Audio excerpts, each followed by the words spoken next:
disalahpahami sehingga dianggap Ruhul Kudus itu bagian daripada pribadi ilahi, pribadi Tuhan.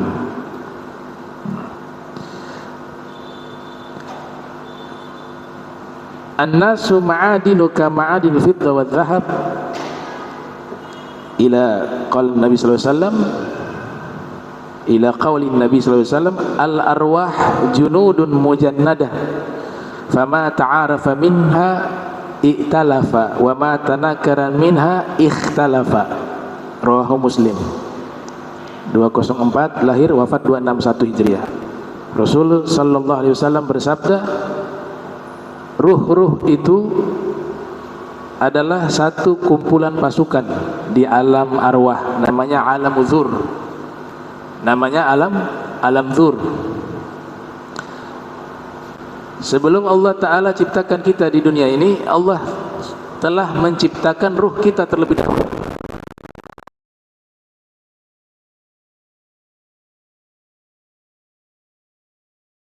Sabda, bagaikan kumpulan satu pasukan, junudun mujannadah.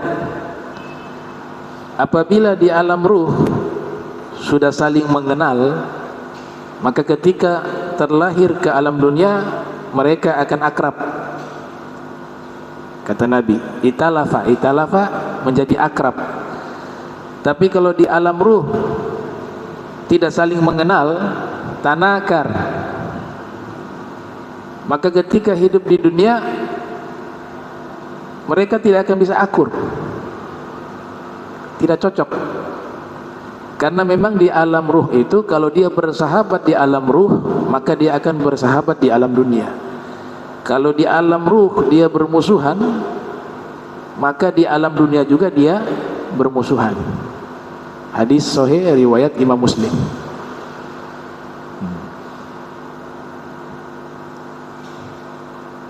Ada kitab ditulis oleh Al-Imam Ibnul Qayyim yang lahir 691 Hijriah, wafat 751 Hijriah, berjudul Kitabur Ruh.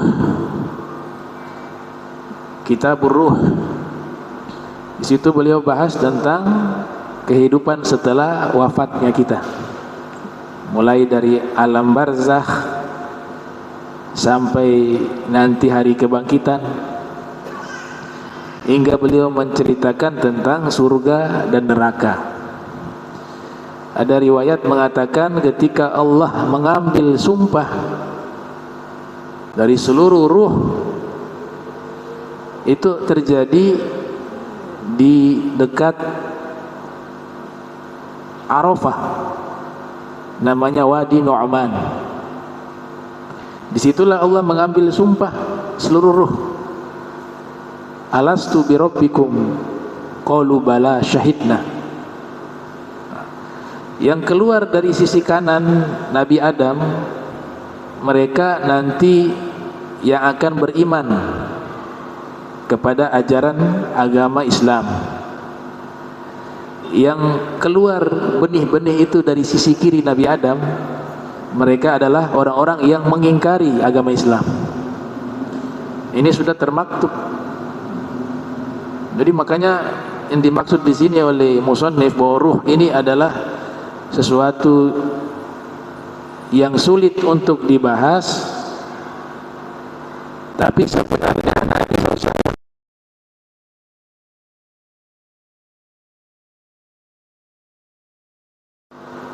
yang dimaksudkan adalah membahas terlalu, ya, dengan apa namanya, terlalu mendalam sehingga tidak akan bisa kita pahami, karena ruh itu bagian daripada ilmu Allah Subhanahu wa taala yang rahasia. Di Al-Qur'an kan disebut begitu. Jadi Nabi bersabda, ruh al-arwah junudun mujannadah.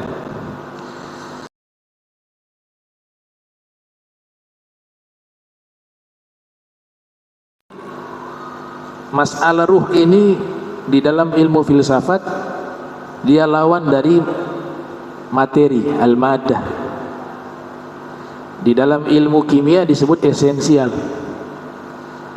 Di dalam kajian ilmu agama ruh itu adalah sesuatu yang dengannya kita hidup, yang sifatnya abstrak, tidak bisa dilihat tapi ada.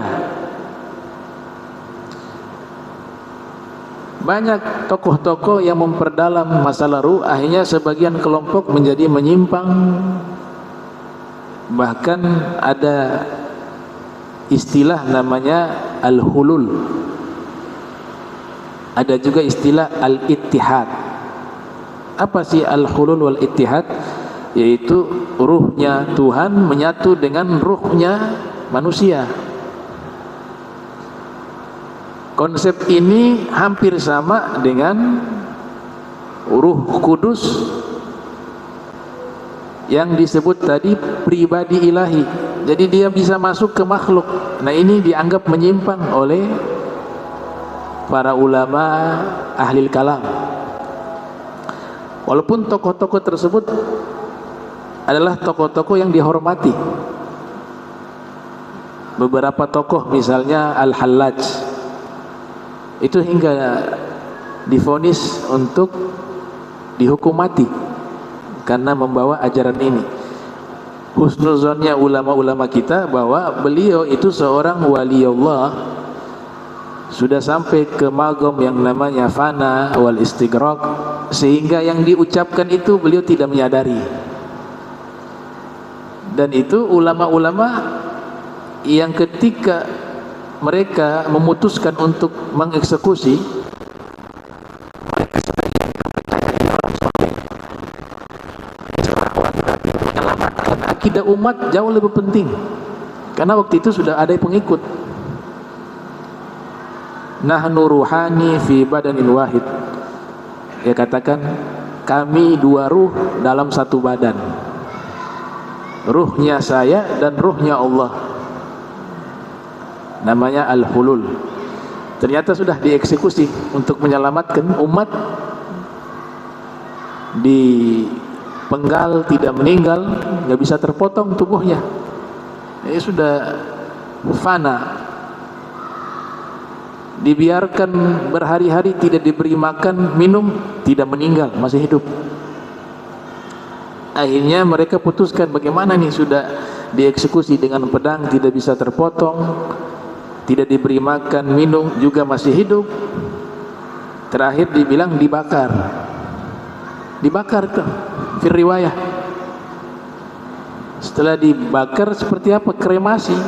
Abunya itu dibuang di sungai. Apa sungai Efrat apa Dijlah. Ini kejadian di Irak. Ketika dibuang debunya itu tulisan la ilaha illallah. Itu.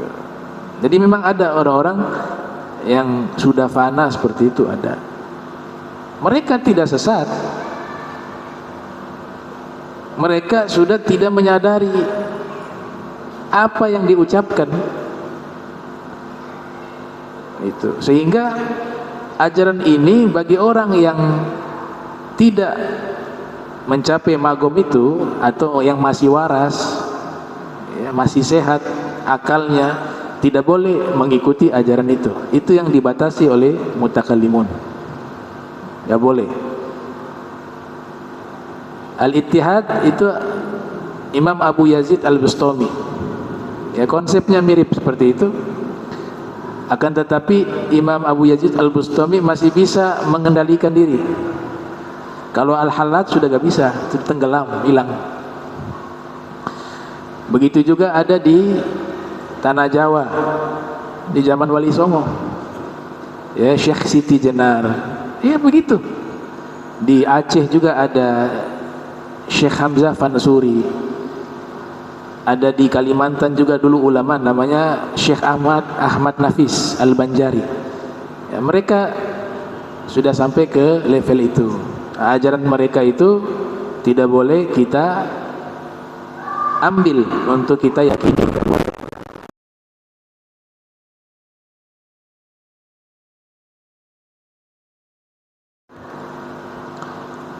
Ada ayat di surat Al-Isra ayat 85, wa yas'alunaka 'anir ruh gulir ruh min amri rabbi wa ma utitum minal ilmi illa qalila. Mereka bertanya kepadamu, wahai Nabi Muhammad, tentang ruh.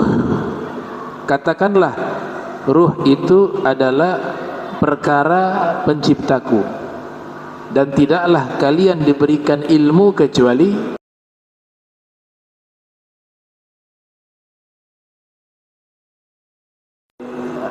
Al-Imam Fakhruddin Ar-Razi yang lahir tahun 544 Hijriah, wafat 606 Hijriah. Kemudian disebut oleh Imam As-Suyuti yang lahir 849, wafat 911 Hijriah, di dalam kitab Lubabun Nuqul fi Asbabin Nuzul. Juga diriwayatkan oleh Al-Wahidi Naisabur dalam kitab Asbabun Nuzul, dan ulama-ulama tafsir lainnya. Mereka menyebutkan sababun nuzuli, sesungguhnya orang-orang Yahudi mereka berkumpul. Innal Yahuda ijtama'u faqalu li Quraisyin hina sa'alahum an sya'ni Muhammadin wa halihi. Lalu orang-orang Yahudi bertanya kepada sekelompok orang-orang daripada suku Quraisy. Mereka bertanya kepada sekelompok orang dari suku Quraisy terkait Nabi Muhammad dan keadaannya. Kemudian diterangkan Nabi Muhammad ini mengaku sebagai nabi dan seterusnya dan seterusnya, menurut orang-orang musyrik kafir Quraisy. Kata orang-orang Yahudi ini, tanyakanlah kepada Muhammad tentang ruh. Tanyakanlah kepada Muhammad tentang ruh. Ala sabil hikayah mereka sebut begitu. Kemudian disampaikan, apabila dia menjawab pertanyaan kalian seluruhnya itu, karena di sini ada beberapa pertanyaan, kamu tanyakan kepada Muhammad tentang ruh untuk membuktikan kebenaran dia. Apabila dia menjawab sesuai aturan ini, dia seorang nabi, kata orang-orang Yahudi. Jadi mereka sudah pelajari. Ada 3 pertanyaan. Pertanyaan pertama, tanyakanlah tentang ruh. Pertanyaan kedua, tanyakanlah tentang pemuda yang mereka ada di awal zaman, fityatun, yang dimana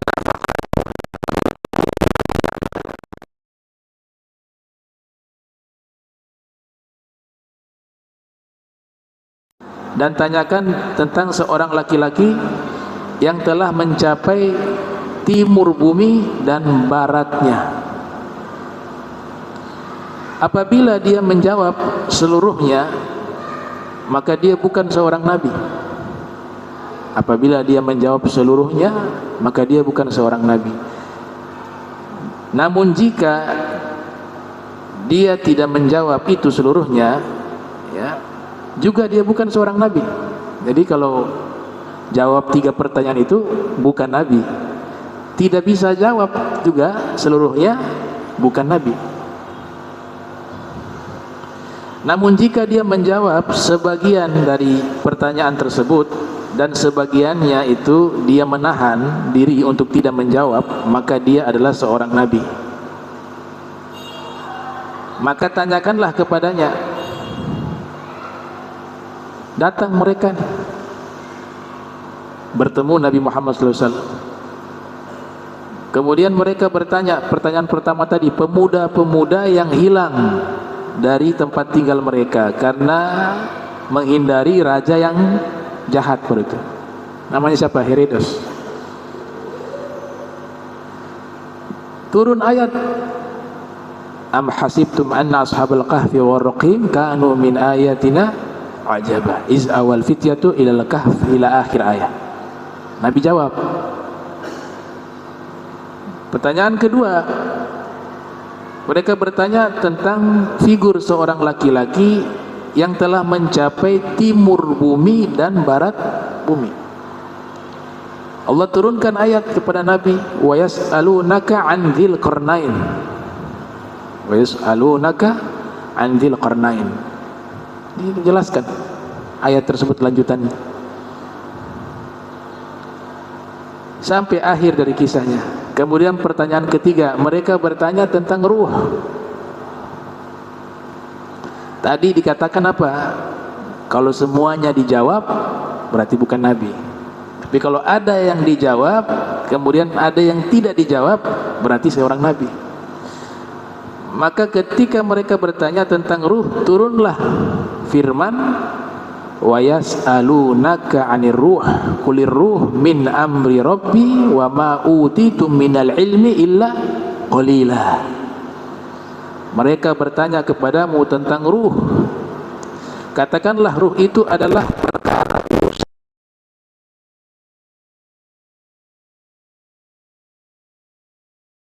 ilmu kecuali sedikit. Nah, ini kronologis turunnya wahyu yang membahas tentang ruh, surat Al-Isra ayat 85. Dari riwayat ini kita bisa paham Nabi bukan tidak paham masalah ruh. Nabi bisa terangkan ilmu ruh, bisa. Tapi di sini karena berkaitan dengan apa yang sudah disebutkan di kitab-kitab terdahulu, kalau kalian bertanya kepada Nabi Muhammad 3 pertanyaan, kalau jawab semuanya bukan Nabi. Kalau tidak bisa jawab semuanya juga bukan seorang Nabi beliau. Jadi beliau memang hanya bisa menjawab 2 pertanyaan, dan 1 pertanyaan ini memang yang termaktub, jangan bahas masalah ruh, cukup bahas yang, atau cukup menjawab yang 2 hal tadi, Ashabul Kahfi dan Dzulkarnain. Itu sudah aturan Allah. Makanya di ayat ini kalau kita perhatikan, mereka bertanya kepadamu tentang ruh, katakanlah ruh itu adalah urusan penciptaku, dan tidaklah kalian diberikan ilmu kecuali sedikit. Ini khitabnya kalian itu ke orang-orang Quraisy tadi. Ada riwayat lain orang-orang Yahudi yang bertanya. Ada riwayat pertama orang Quraisy yang bertanya, riwayat kedua orang-orang Yahudi yang bertanya. Jadi yang diberikan ilmu sedikit itu orang-orang Yahudi, bukan Nabi Muhammad SAW. Kalau Nabi Muhammad, tidaklah kamu diberikan ilmu kecuali sedikit. Tapi di ayat ini tidaklah kalian ini yang bertanya tadi, diberikan ilmu kecuali sedikit. Jadi hakikatnya ilmu ruh ini dikuasai oleh Nabi Muhammad sallallahu alaihi wasallam. Wa Maryam, di dalam surat At-Tahrim, wa Maryam ibnata Imrana allati ahsanat farjaha fanafakhna fihi min ruhina wa saddaqat bi kalimati rabbiha wa kutubihi wa kanat minal qanitin. Surat At-Tahrim ayat 12. Di surat Al-Anbiya ayat 91, wallati ahsanat farjaha fanafakhna fiha min ruhina wa ja'alnaha wa banaha ayatan lil alamin. Ayatan lil alamin. Sayyidah Maryam putrinya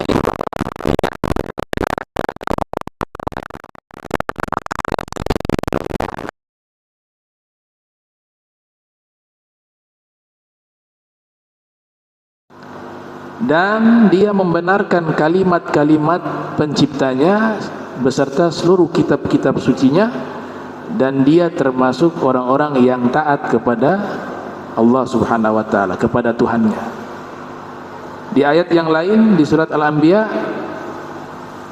yang dimana dia menjaga kehormatannya, lalu kami tiupkan padanya ruh kami dan kami jadikan dirinya dan anaknya Nabi Isa sebagai satu bukti kebesaran kami di alam semesta.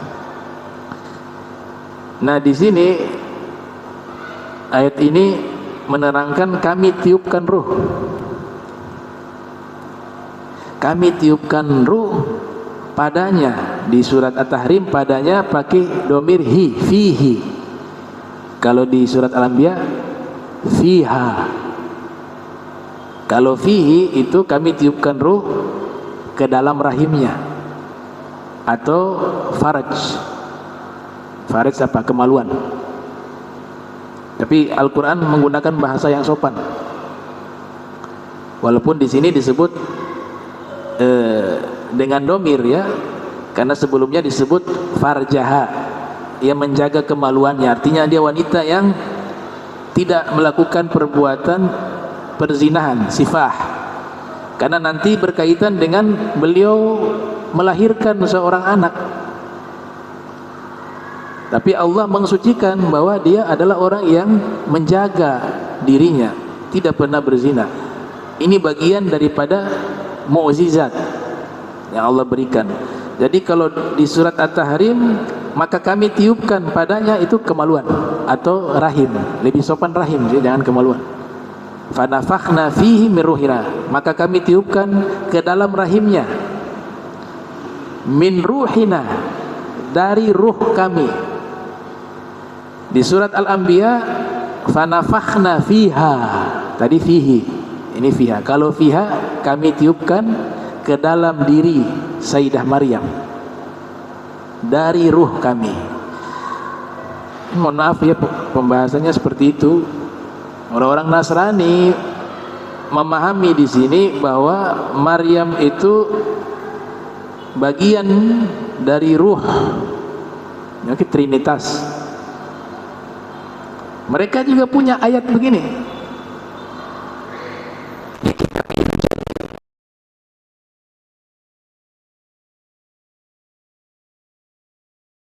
dianggap Nabi Isa itu juga adalah bagian dari ruhnya Tuhan. Di dalam pandangan agama kita, agama Islam, ternyata di sini yang dimaksud adalah malaikat Jibril. Tidak ada sangkut paut dengan ruhnya Tuhan. Allah utus malaikat Jibril, kemudian malaikat Jibril meniupkan ruh tersebut. Karena tidak mungkin ruhnya Tuhan ada di makhluk. Tuhan qadim, makhluk hadis. Dalam akidah kita ahli sunnah wal jamaah itu menyatakan bahwa seluruh sifatnya Allah itu adalah qadim. Dia gak bisa nyampur dengan makhluk. Kalau ada yang mengatakan bahwa sifat Tuhan itu ada di dalam diri makhluk, maka dikatakan dia bisa irtad an dini. Kalau tegasnya orang-orang mutakallimun mengatakan bisa keluar dari agama Islam kalau meyakini demikian. Itu. Nah, ini juga menjadi dalil sekelompok,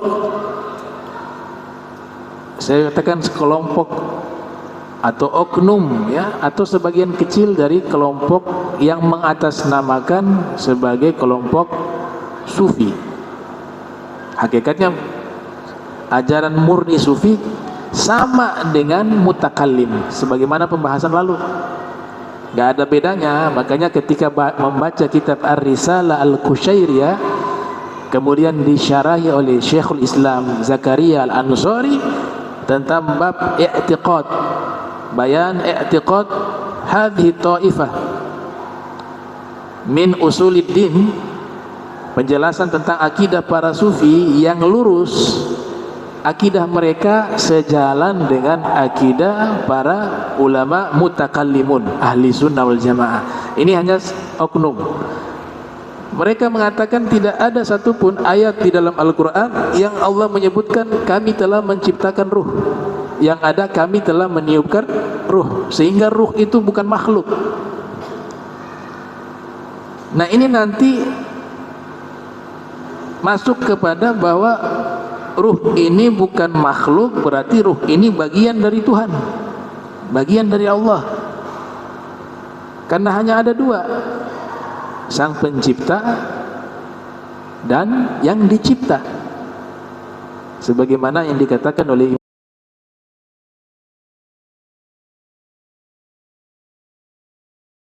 makhluk. Firman Allah itu bukan pencipta dan juga bukan makhluk, berarti dia bagian sifat. Kalau ruh ini kita anggap bagian daripada sifatnya Allah misalnya, maka gak mungkin sifatnya Allah yang qadim tadi dia ada di dalam diri makhluk. Allah punya sifat Al-Alim. Contoh, Al-alim itu artinya apa? Allah yang maha berilmu. Makhluk juga punya sifat al-alim, punya ilmu. Allah punya sifat maha berilmu, manusia juga yang memang mereka belajar, mereka pandai, akhirnya mereka menguasai bidang ilmu tertentu, maka disebut mereka itu juga adalah orang yang berilmu. Tapi ilmunya Allah dengan ilmunya manusia beda, tidak akan mungkin sama. Perbedaan yang pertama, ilmunya Allah tidak diawali dengan ketidaktahuan. Ilmunya Allah itu nggak ada diawali dengan ketidaktahuan. Jadi ilmunya Allah itu nggak ada diawali dengan kebodohan. Tapi ilmunya manusia diawali dengan ketidaktahuan. Semua yang terlahir nanti, kata Allah Ta'ala, la ya'lamuna syai'ah, mereka gak tahu apa-apa. Dari mana mereka mendapatkan ilmu pengetahuan? Belajar. Berarti sebelumnya itu dari bodoh, kemudian belajar, dia mendapatkan ilmu. Berbeda dengan Allah yang dari awal gak ada yang namanya tidak tahu. Nah itu ilmunya Allah qadim, ilmunya makhluk hadis. Gak mungkin ilmunya Allah ada di makhluk. Gitu. Makanya orang yang meyakini, sekelompok oknum tadi meyakini bahwa ruh bukan makhluk, dia tidak memahami tafsiran ayat ini, bahwa ayat ini tidak ada hubungan dengan ruhnya Allah. Yang dimaksud ruh di situ adalah malaikat Jibril meniupkan ruh. Makanya dibilang Nabi Isa itu punya julukan Ruhullah. Nabi Isa adalah ruhnya Allah. Jangan dipahami Nabi Isa ini bagian daripada ruhnya Allah. Tapi Nabi Isa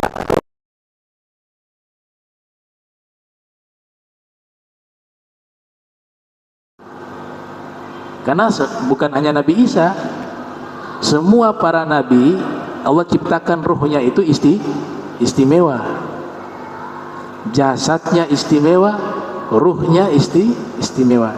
Jangan dipahami itu ruhnya Allah. Sama seperti Allahu nurus samawati wal ard. Di surat An-Nur, Allah adalah cahaya langit dan bumi.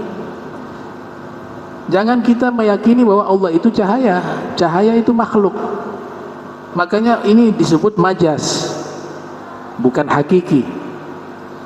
Maka ditafsir oleh para mufassirun, maknanya munawwirus samawati wal ard.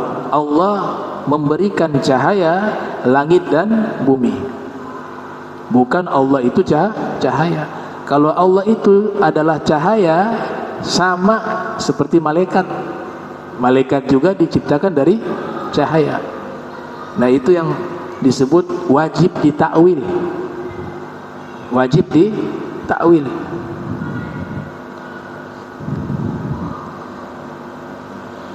Contoh ayat yang menyebutkan ruh di situ malaikat Jibril, inna anzalnahu fi lailatul qadr wa ma adraka ma lailatul qadr. Lailatul qadri khairun min alfi syahr. Tanazzalul malaikatu warruh.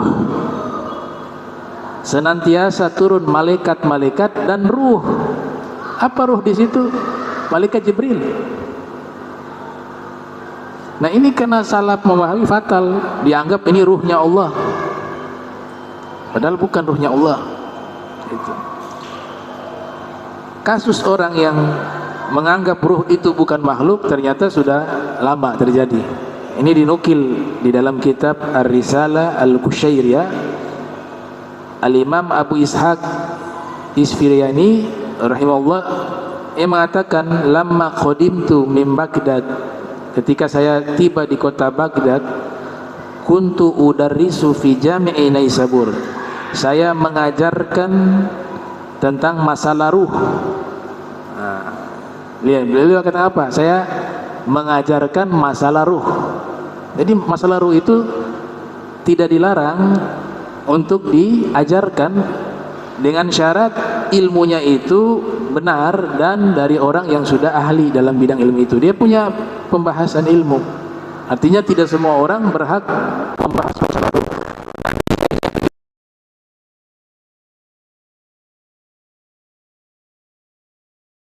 Ini Al-Imam Abu Ishaq Isfari ini adalah murid dari Imam Al-Bahili.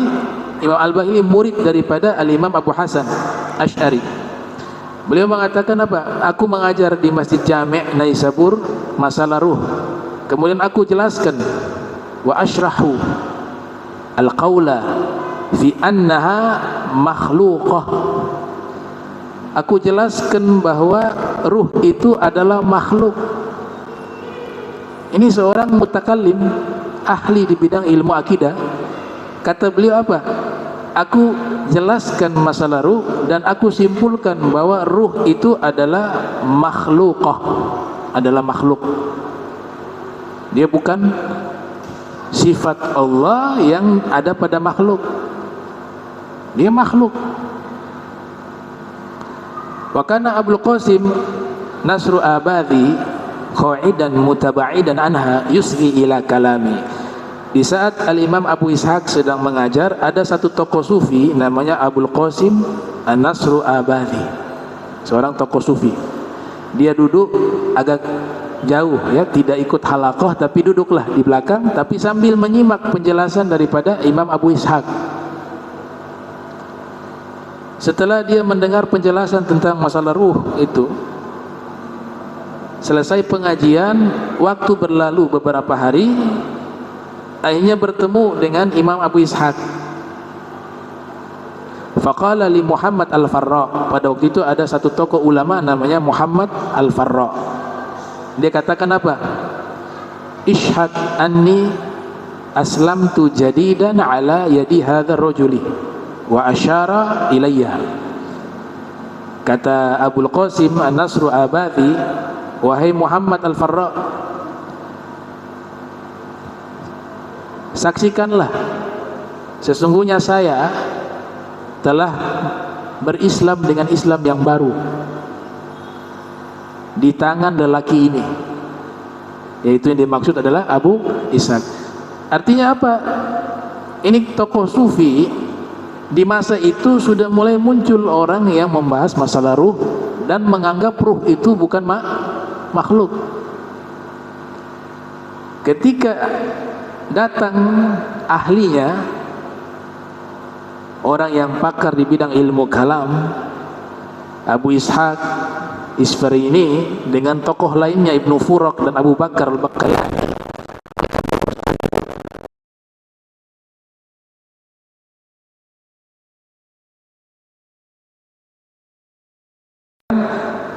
saya baru masuk Islam.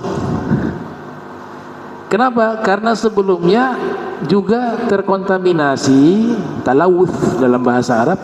Talawuth itu artinya apa? Terkontaminasi dengan pemikiran-pemikiran yang menyatakan ruh itu bukan makhluk. Ketika dapat keterangan dari seorang ahli kalam bahwa ruh itu adalah makhluk dari Abu Ishaq, maka beliau mengatakan, wahai Muhammad Al-Farra, saksikanlah saya Islam yang baru hari ini di tangan lelaki tersebut, Abu Ishaq.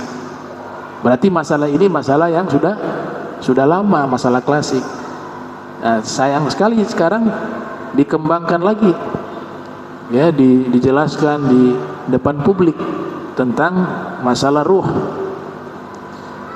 Nah, ini tentang masalah ruh. Insyaallah pertemuan berikut kita lanjut tentang masalah ta'wil, ya.